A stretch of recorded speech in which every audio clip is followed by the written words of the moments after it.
xog warankan ay si wada jira warbaahinta u siiyeen hoggaanka sare xisbiga kulmiye ayay kaga warbixiyeen amuro doora oo la xiriira maraaxilka dalku uu marayo gudoomiyaha xisbiga kulmiye ayaa sharaxay inay kala madax bannaan yihiin asxaabta qaranka xukuumadda iyo golaha wakiilada oo wax shaqo ah iyo talo ah mooyaane aanay wax kale iskugu hoos iman gudoomiye Muuse Biixi Cabdi waxa uu iftiimiyay inuu dhamaaday khilaafkii golaha wakiilada kadib markii khaladaadkii ku jiray xeerkii uu golaha guurta u gudbiyay gudoomiyaha golaha wakiiladu uu saxay adduunka oo dhan waa caadi baarlamaan baa hadda aragto ku yahayba waa meel lagu doodo oo raay bustiiro oo markasta muran qeyl ka tahay haddaanu doodayn oo halka maalba ka socodin dooda qaranka aan la isku hirtaynin baarlamaankaas uu dhintay golaha baarlamaanku wuu naga madax bannaayay waa gola qaran xisbiyada oo dhan baa doortay halkaas uu isugu yimid waa la dhaariyay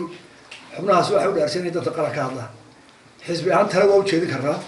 wala tashanaa xisbi waliba oo ra'yigaas toosan way isdhahdaan laakiin hawlahooda iyo gudahooda markay tahay wax tiraan waxa ilaahay mahadiya mar haddii maanta murankaas soo ururay oo gudoomiyihii baarlamaanka oo ah gudoomiyaha xisbiga wadani uu khaladkii isagu uu galay ee xafiiskiisa ka baxay uu saxay waxaan ognahay in gudoomiyuhu uu qodobadii la isku haystay ee la ahaa qalad baa ku jira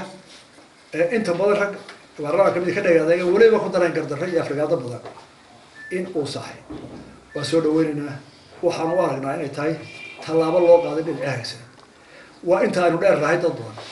waa si Soomaaliland ku soo caamaashay geesta kalena waxa uu fariin u diray beesha caalamka oo salka ku haysa sida ay uga indhaqarsadeen xaqiiqda Soomaaliland ka jirta waa inuu ku foognaana oo anagu waxaan u ambabaxaynaa caalamka inuu kala garno qadiyadda Soomaaliland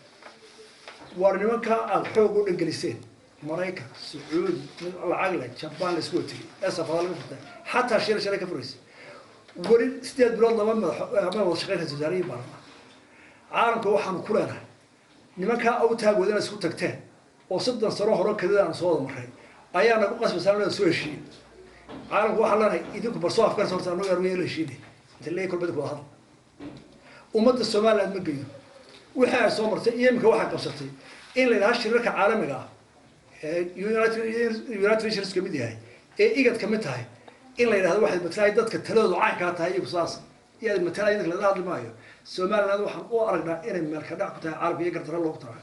gudoomiyaha xisbiga kulmiye ayaa bulshada degmada Wajaale ka tacsiyeeyay khasaarihii dabka uu geystay isla markaana sharaxay qorshaha xukuumaddu ay kula tacaalayso aafada dabka waxaan tacsiyo dareynaa khasaare ka dhacay tago jaalasha waa qadar وقت خسارة وكحنا وحنا كل ذلك حكومة هان يوزارة كوجار له إن لود ذلك مالها قناصها بربرة كمتها يو كمدهين بروع كمتها حولها بدنيا الله يوزع عليلي جاه هرجسان ميرد كمتها برو كمتها وحنا بعنا إن لو سمعيه كتلقى طريقيه تبدأ مسيو فشيء لو سيقل gudoomiye ku-xigeenka koowaad ee xisbiga talada haya kulmiye Maxamed Kaahin Axmed ayaa si qoto dheer u sharaxay guulaha muuqda xukuumadda xisbiga kulmiye ku abtirsata ay gaadhay ee ay gaarsiisay bulshada iyo wadankaba waxaan qarano ciidamadeena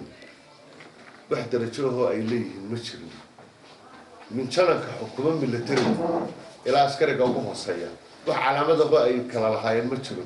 marka ciidamadeenu inay darajo yeeshaan waxay kaabaysaa oo dhamaystiraysaa nidaamkeennii dawladnimo iscilciliska marka la isu geeyo miisaaniyadihii 2010kii 11kii 12kii 13kii 14 iyo 15 oo imika golaha baarlamaanka hortaala